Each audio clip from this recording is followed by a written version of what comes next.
Olá pessoal, tudo bem com vocês? Eu sou a Ana, sejam bem-vindos a mais um vídeo.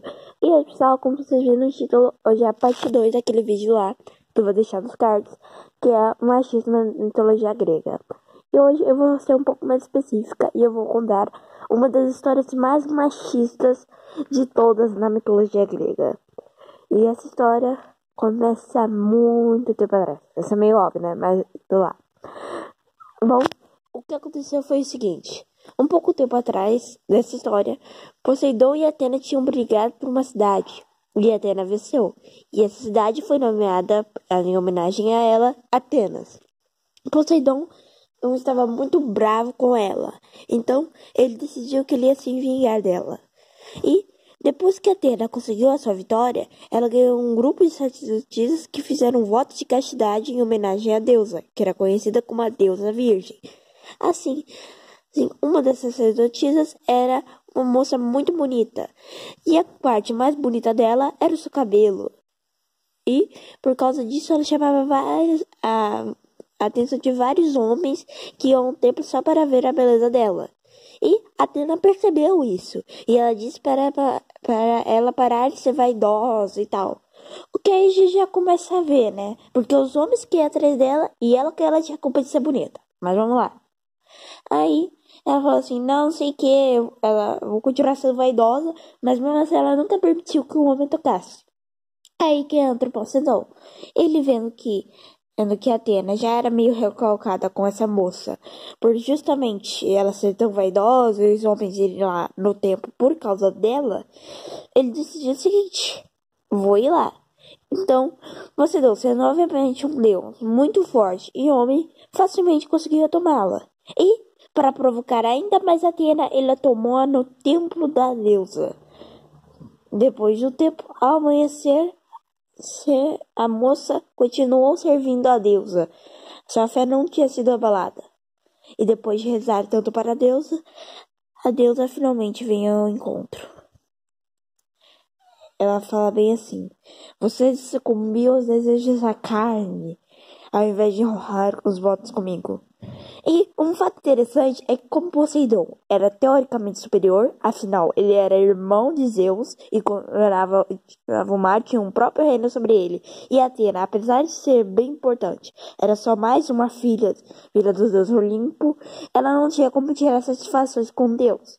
Então, como eu disse, foi tirar satisfações como mulher. E assim a mulher disse que Poseidon a tomou a força.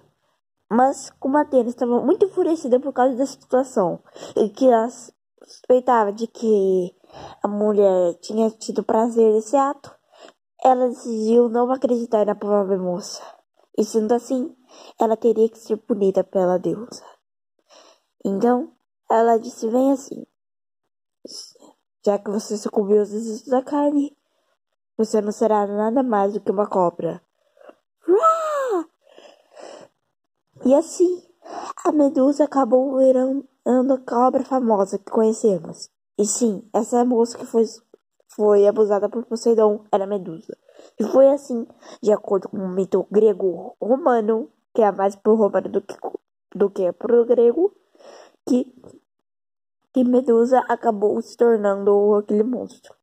E o que aconteceu com ela não tem tanto a ver com o machismo em si, porque ela foi derrotada por Perseu, e era filho seu. E por curiosidade, Perseu era filho de Zeus, e por curiosidade, assim que Perseu matou Medusa, 3 animais surgiram, obviamente filhos de Poseidon.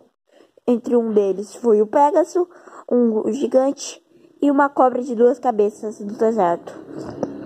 Agora, indo pro machismo, é incrível como essa história é fantástica sobre esse tema.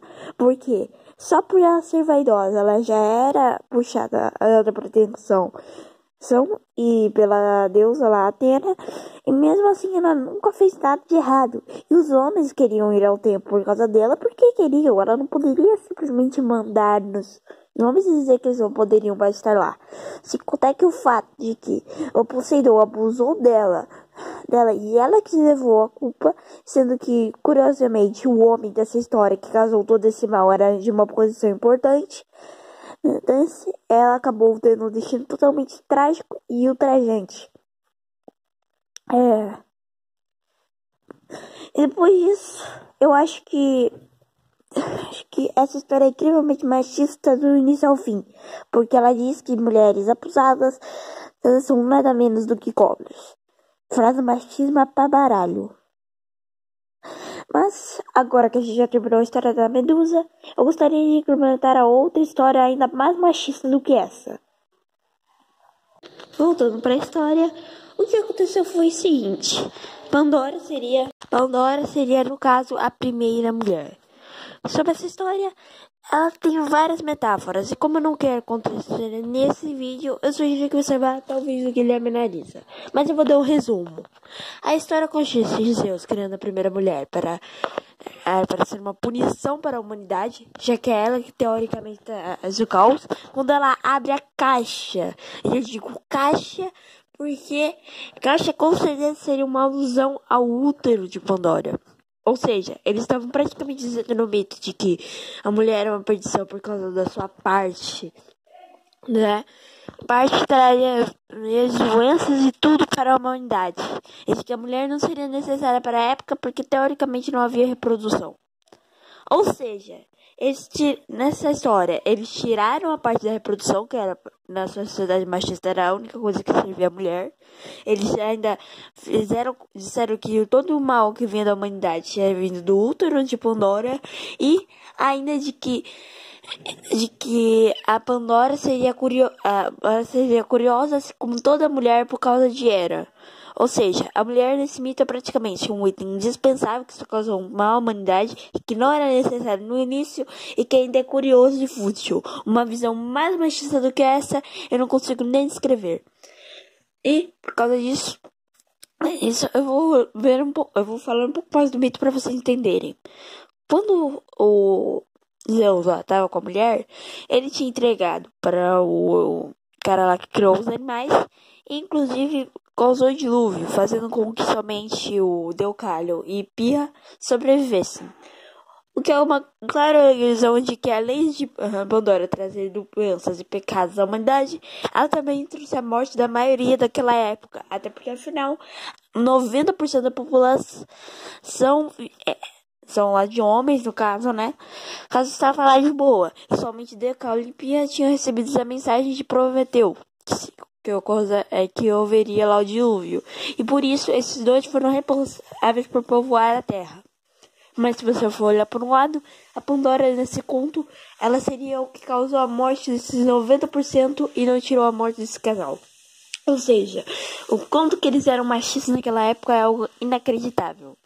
Mas uma coisa que eu queria comentar que foi visto é que o cara do Guilherme Narisa já falou, é que na mitologia, além de Gaia sempre usar homens para conseguir o que quer, também temos as três irmãs de Zeus, que seria a do casamento e da fidelidade, a do lar e a da colheita. E cada uma dessas irmãs a gente pode associar como uma personagem dos tempos antigos. A Deméter, ela foi constantemente abusada em toda a mitologia grega. E ela é claramente uma alegoria de escravos que viviam nos engenhos e colhiam e tal. E eram muitas vezes abusados pelos seus senhores. E já a Hestia, que seria a do lar, seria mais como um papel da faxineira na casa, de que a mulher devia cuidar dos lazeres e papapá. Sem contar que a Hestia, ela tem tão pouca personalidade na mitologia, e que se a gente for olhar pelo lado machista da história, a gente pode dizer que essa só servia para cuidar do lar e não servia para praticamente mais nada. Ou seja, é praticamente isso que serviria a deusa do lar. Obviamente que no lado mitológico a gente pode dizer que ela estava cansada de confusão e hipocrisia que tinha na mitologia grega. Mas como essa história foi escrita por machistas, faz mais fácil a gente olhar por esse lado de que ela só serviria para ter o lar. E já era, que seria a deusa do casamento da fidelidade, ela só teve esse, digamos, poder por causa justamente que ela se casou com o cara mais mulherengo de toda a mitologia grega, Zeus.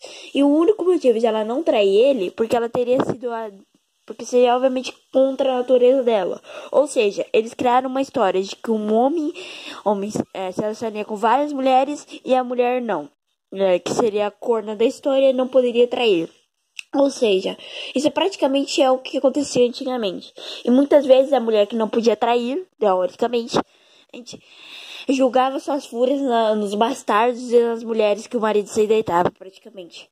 Ou seja, a mitologia grega é muito mais machista do que você imaginava. Até porque ela foi escrita por machistas. Até porque a gente tem que lembrar que essas histórias foram contadas e escritas há mais de 2000 anos antes de Cristo. E sinceramente, antes de Cristo, não havia nenhum lugar em que as mulheres tivessem o mínimo de dignidade. Na verdade, até hoje as mulheres são massacradas por vários países do mundo, como Irã, principalmente aqueles países lá da África, onde a mulher não tem respeito nenhum. Por exemplo, a Rússia, se um homem bater em várias mulheres, ele não recebe punição nenhuma. E esse vídeo é para mostrar a todo mundo que nós devemos ter respeito com nós, porque nós já sofremos bastante durante todo esse tempo e ainda estamos sofrendo em vários países. Então, eu fecho meu caso por aqui e adeus.